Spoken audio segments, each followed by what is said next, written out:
How to connect internet from mobile to laptop with USB cable. Hi everyone, this is Kate here and welcome back to the channel, and in today's video we will learn how you can use your phone's internet on your laptop with a USB cable. So without further delay, let's get started with this video.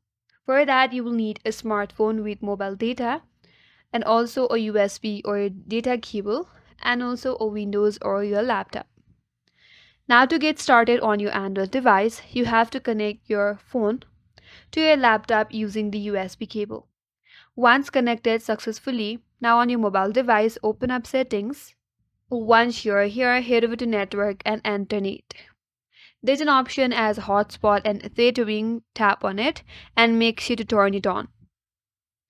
Once you turn it on or once you have enabled your USB tethering, your laptop will start using your mobile data instantly. That's it, and that's all for today's video. Hope this video was helpful, and if you're new to our channel, consider subscribing. Thank you for watching and stay tuned for more videos.